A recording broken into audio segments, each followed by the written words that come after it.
agar kita bisa memuliakan Allah. Nah, apa yang dimaksud dengan memuliakan Allah?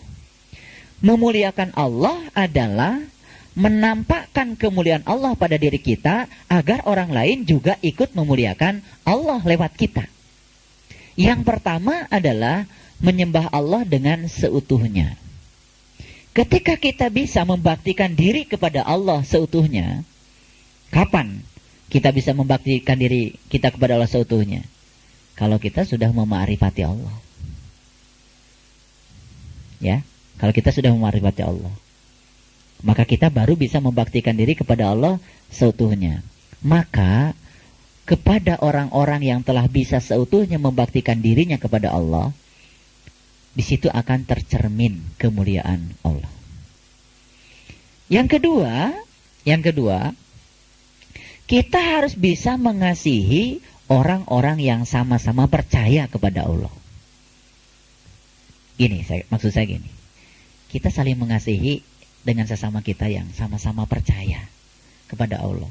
Di komunitas kecil saja seperti ini. Coba perhatikan, kemuliaan Allah akan tampak nggak pada diri kita? Akan tampak. Ketika kemuliaan Allah tampak pada diri kita, maka kita telah menarik orang lain untuk memasuki kemuliaannya. Dan di situ secara tidak langsung kita telah ud'u ila sabili rabbika. Kita telah mengundang orang lain ke jalan Tuhan secara tidak langsung dengan menampakkan kemuliaan Allah pada diri kita. Dengan cara apa? Memberikan kasih kepada orang-orang yang sama-sama percaya kepada Allah. Kecil barangkali cuma sebatas memberitahu lewat SMS, kecil barangkali cuma sebatas memberitahu ya lewat apa saja yang sifatnya memberikan pencerahan, tapi kemudian orang lain bisa melihat kemuliaan Allah yang nampak pada diri kita. Karena intinya sebetulnya adalah ketika kita telah menjadi sumber kemuliaan Allah, maka kita akan menjadi pusat kerinduan orang lain. Karena gelombang yang terpancar dari otak kita itu pasti gelombangnya alfa. Syukur-syukur kalau gelombangnya gelombang theta. Syukur-syukur kalau gelombangnya delta, gitu kan. Frekuensinya sudah sangat kecil sekali, panjang gelombangnya panjang, ya, sehingga menimbulkan kenyamanan pada lingkungan. Akhirnya pada titik tertentu, kita sudah tidak berbicara lagi pakai kata-kata, tapi sudah pakai bahasa rasa, ya kan? Sudah tidak ada basa-basi lagi, tapi orang bisa merasakan kenyamanan yang luar biasa. Itu sudah pakai gelombang, itu sudah interaksinya sudah pakai gelombang. Mungkin di atas gelombang alfa itu sudah bisa interaksi itu terjadi. Dan sekarang kita kan sudah bisa membedakan. Orang yang punya gelombang beta, gelombang alfa, gelombang theta, gelombang delta, kita bisa merasakan. Yang gelombangnya masih beta dengan frekuensi 14 sampai 100 Hz, bagaimanapun dia, ya, berpenampilan luar seperti apa, tapi kalau keikhlasan dari dalam dirinya, kemuliaannya, ketulusannya belum nampak, dia belum bisa menampakkan kemuliaan Allah pada dirinya, tetap saja dia gelombangnya beta. Dan tidak bisa ditipu kan? Tidak bisa ditipu.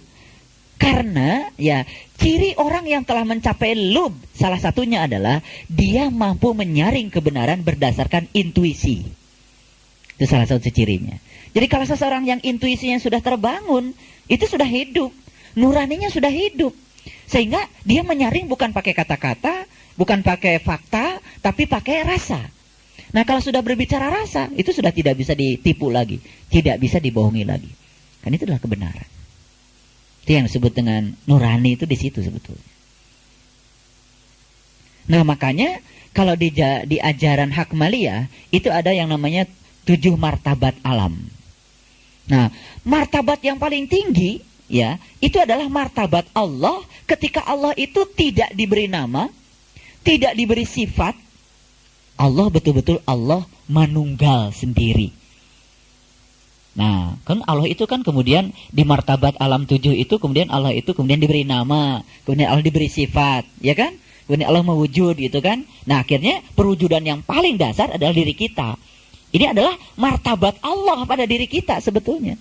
Makanya sifat 20 Asmaul Husna semua diwariskan pada diri kita. Jadi kita itu menjadi gambaran Allah yang hidup. Nah kalau kita ini gambaran Allah yang hidup, harusnya kita ini semua memiliki amanah untuk menggambarkan kemuliaannya. Nah sekarang tugas kita berikutnya adalah bagaimana kita agar kita menjadi ya penggambar kemuliaan Allah di dalam tindakan, pikiran, perbuatan, sifat, juga di dalam keseharian kita. Ini tugas yang paling pokok sebetulnya dari ahli-ahli Baitullah. Ya. Nah, kemudian yang ketiga adalah membagikan karunia Allah yang ada pada dirinya, membagikan karunia Allah yang telah dititipkan kepada dirinya kepada sesama. Gini. Ketika kita diberi rezeki oleh Allah, kemudian rezeki yang dititipkan Allah kepada kita itu kan berwujud sebagai karunia. Kemudian kita bagikan kepada orang lain. Ketika orang lain mendapatkan rezeki lewat kita, apa yang dia ucapkan? Alhamdulillah. Nah, ketika kita telah berjasa, dalam tanda kutip ya, telah menjadi lantaran orang lain berucap Alhamdulillah dengan tindakan kita, karena Allah menitipkan karunia kepada kita, kemudian karunianya dibagi kepada orang lain, dan orang lain merasakan kemuliaan Allah nampak pada diri kita, dan kemudian dia memuji kepada Allah, di situ kita telah menjadi wakil Allah untuk memuliakannya. Dan pasti kita akan dimuliakan Allah. Ngerti ya? Ngerti. Jadi ini praktek, betul-betul praktek. Bagaimana kita ya membagi karunia Allah yang dititipkan kepada kita kepada orang lain, sehingga pada proses pembagian karunia itu orang lain melihat kemuliaan Allah pada diri kita, sehingga orang lain menjadi memuliakan Allah. Nah, kita telah menjadi lantaran untuk menarik orang lain yang tadinya tidak tergerak untuk memuliakan Allah, menjadi memuliakan Allah. Setidak-tidaknya dia berucap Alhamdulillah. Yang penting ucapan Alhamdulillah saya sudah bagus. Apalagi ketika orang lain itu sampai bisa tertarik untuk melihat kemuliaan Allah yang lebih dalam lagi lewat kita. Oh, itu luar biasa. Ya, dan yang keempat, untuk memuliakan Allah, kita harus menjadi seperti orang-orang yang telah dimuliakan Allah. Menjadi seperti siapa? Menjadi seperti para nabi, menjadi seperti para siddiqin, menjadi seperti para syuhada, menjadi seperti para sholihin. 25 nabi yang kita kenal, hafal? Ya, alhamdulillah hafal juga enggak ya? Nggak apa-apa, ya nggak apa-apa, ya. Saya tidak akan tanya nama-nama 25 nabi, karena itu tidak penting. Yang paling penting bagi kita itu adalah mengetahui karakteristik dari masing-masing nabi. Karena masing-masing itu unik. Masing-masing itu mampu menjadi dirinya sendiri, memerankan kemuliaan Allah, sehingga masing-masing menjadi sampai kepada Allah. Contoh, Nabi Sulaiman terkenal dengan kekayaannya, dan kekayaannya ternyata telah mengantarkan dia untuk menampakkan kemuliaan Allah, sehingga dia sampai kepada Allah. Nabi Isa terkenal dengan kemiskinannya, ternyata kemiskinan pun mampu dimiliki sedemikian rupa sehingga kemiskinan itu juga bisa mengantarkan seseorang kepada Allah. Berarti kemiskinan pun sebetulnya bisa menampakkan kemuliaan Allah. Nabi Ayub sakit, dengan sakitnya mampu mengantarkan dirinya kepada Allah. Berarti Nabi Ayub telah mampu mengubah sakit itu sebagai sebuah kemuliaan dan mengantarkan dia kepada Allah. Jadi sebetulnya segala sesuatu yang enak dan tidak enak menurut pikiran kita, dua-duanya berpotensi untuk memuliakan Allah. Dua-duanya berpotensi untuk mengantarkan kita kepada Allah. Jadi kalau ada orang, nanti saya mau ibadah kalau saya sudah sukses usaha. Gak akan sukses usahanya. Padahal ketidaksuksesan yang terjadi pada dirinya itu adalah proses pembentukan karakter. Kalau dia sadar bahwa sesungguhnya dia sedang dibentuk karakternya oleh Allah untuk menjadi karakter ahli surga. Ahli surga itu seperti apa? Penyabar, lapang, seperti sifat-sifat Allah. Berarti yang picik-picik ini harus dibangun kan? Sehingga dia berubah, ya, menjadi memiliki karakter seperti karakter Allah. Itu yang disebut dengan tahaluk biahlakillah. Nah, sebetulnya menjadi seperti orang-orang yang dimuliakan Allah artinya kita ingin agar kita memiliki karakter seperti karakternya Allah yang telah diwujudkan menjadi karakter orang-orang yang telah dimuliakan oleh Allah. Nabi Muhammad melawan kejahatan dengan apa? Kebaikan. Nabi Muhammad penuh cinta kasih? Cinta kasih pada siapa? pada semuanya. Pilih kasih enggak? Tidak, gitu kan? Nah, makin seperti itu, kita makin melihat kemuliaan seseorang. Betul enggak? Nah, kemuliaan dia itu sebetulnya adalah perwujudan dari kemuliaan Allah. Jadi, mulia dan tidak mulianya seseorang dengan yang lain itu terletak pada seberapa banyak dia mampu menampakkan kemuliaan Allah pada dirinya. Otomatis di sini jabatan penting? Tidak. Atribut penting? Tidak. Jadi sekarang yang paling penting itu adalah bagaimana seseorang itu sebesar-besarnya, sebanyak-banyaknya dia mampu menjadi gambaran tentang kemuliaan Allah pada dirinya. Ayo. Masih pilih kasih, ngasih oleh-oleh hanya pada orang yang biasa ngasih oleh-oleh. Wah, itu cuma barter, tidak ada kebaikan di situ, ya kan? Ngerti? Nah, sekarang PR-nya bagi kita, bagaimana sekarang dalam sisa perjalanan kehidupan kita ini menjadi ya gambaran sebesar-besarnya, semaksimal mungkin tentang kemuliaannya yang ada pada diri kita. PR. Allah pelit nggak? Nggak. Nah, sekarang yang pelit berarti harus berubah, ya kan? Supaya jadi gambaran tentang ya maha pemberinya Allah. Allah kan maha pemberi. Kalau jalan dari Tangerang sampai mana itu, sampai BSD situ, Asmaul Husna tuh sekarang alhamdulillah di Jakarta sudah dipasang jadi pelang kan. Ada Asmaul Husna mulai dari sebelah sana itu Rempoa lah mungkin sampai situ, itu di sepanjang jalan itu sudah ada Asmaul Husna ya. Alhamdulillah sudah ditulis Asmaul Husna di jalan ya kan. Sudah ditulis.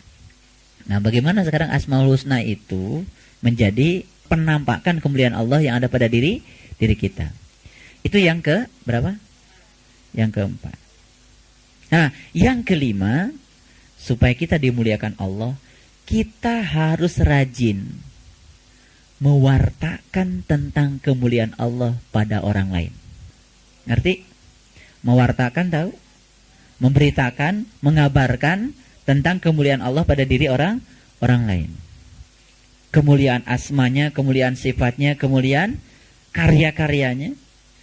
Jadi kalau saya jadi dosen fisika, itu sedang mewartakan kemuliaannya lewat karyanya. Bisa juga mewartakan kemuliaan Allah lewat sifat-sifatnya. Mewartakan kemuliaan Allah lewat asma-asmanya. Nah, tugas kita adalah mewartakan kemuliaan Allah. Jadi, kalau orang-orang yang sudah dimuliakan Allah, yang terucap dari mulutnya, tidak ada lain kecuali ucapan-ucapan tentang memuliakan Allah. Pasti deh. Obrolannya tidak akan keluar dari situ. Tidak mungkin ngobrol ngalor ngidul yang lain-lain. Karena ketertarikan dia itu pasti hanya pada hal yang itu. Dia fokuskan kehidupannya untuk menjadi gambaran tentang kemuliaan Allah. Salah satunya dia memilih untuk mewartakan kemuliaan Allah kepada semesta. Ya kan? Begitu lihat daun kering yang jatuh, dia wartakan kemuliaan Allah di situ. Cobalah lihat daun kering yang jatuh. Dia begitu mulia, telah memberi kesempatan pada daun yang lain untuk tumbuh. Betul? Bukan sekedar memberi kesempatan, dia jatuh mengorbankan dirinya untuk menjadi kompos. Dan dia jatuh di akar pohon itu, dan kemudian dia merelakan dirinya untuk menjadi pupuk bagi pohon itu, dan memberi kesempatan daun yang baru tumbuh tadi itu untuk tumbuh lebih besar lagi. Mulia gak daun yang kering? Mulia mana dengan kita? Daun telah menjadi daun. Ketika daun menjadi daun, menampakkan kemuliaan Allah. Ketika daun menjadi daun, dia menampakkan kemuliaan Allah. Walaupun cuma satu helai daun yang kering, tapi kita mampu mewartakan sehingga orang lain tercerahkan dengan warta kita. Subhanallah, luar biasa Allah. Berarti daun yang kering bukanlah suatu kebetulan. Dia memang tercerabut dari situ karena sudah masanya. Dia harus berganti dan berikan kesempatan kepada daun muda untuk tumbuh. Manusia seperti itu? Tidak. Jika perlu, ya, gunakan seluruh potensi untuk mempertahankan status quo. Betul? Iya, agar saya tetap ada di sini. Subhanallah, muliaan daun daripada manusia. Betul nggak? Begitu dia jatuh dengan ikhlas, dia jatuh, kemudian dia membiarkan dirinya untuk menyatu dengan semesta. Dan ternyata dia menjadi kompos, diserap oleh akar, dikasih kepada daun yang baru, sehingga daun baru berterima kasih kepada dia. Terjadi sebuah proses siklus yang luar biasa. Betul nggak? Mungkin kita baru sadar bahwa daun yang jatuh itu karena kemuliaan Allah. Baru sadar malam ini kan? Alhamdulillah. Betul, harus sadar. Itulah namanya mencari wajah Allah di segala peristiwa. Di daun yang kering ada wajah Allah sekarang? Ada. Hidup daun yang kering? Hidup. Bersuara kepada kita? Bersuara. Berbicara kepada kita? Berbicara. Lihat akar saja bersuara. Akar, subhanallah. Dia ngasih makan pada pohon, ngasih makan pada dahan, ngasih makan pada ranting, pada daun, pada buah. Tapi akar tetap saja akar. Dia tetap saja di bawah, tidak pernah pameran. Betul? Iya. Kita baru bikin masjid satu aja udah minta diiklankan di semua televisi. Ya? Akarnya di atas, terbalik. Baik, saya simpulkan 5 hal kalau kita ingin dimuliakan Allah. 1, sembah Allah dengan seutuhnya. Yang kedua, kasihi orang-orang yang sama-sama percaya kepada Allah. Yang ketiga, berikanlah karunia Allah yang diberikan padamu pada sesama. Yang keempat, harus menjadi seperti orang-orang yang telah dimuliakan Allah. Dan yang kelima, setiap saat wartakan kemuliaan Allah pada siapapun. Maka kita akan menjadi penampakan dari kemuliaan Allah. Di situ kita akan menjadi lantaran orang lain melihat kemuliaan Allah. Kalau semua kita menyadari ini semua, kemuliaan Allah akan nampak. Kalau kemuliaan Allah akan nampak, setiap orang akan ingat sama Allah.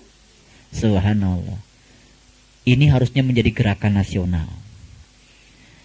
Jadi mari memulai untuk menampakkan kemuliaannya pada diri kita. Insya Allah sekecil apapun sumbangan kita dalam kehidupan kita, ya sekecil apapun pasti Allah akan menghargai ya upaya kita.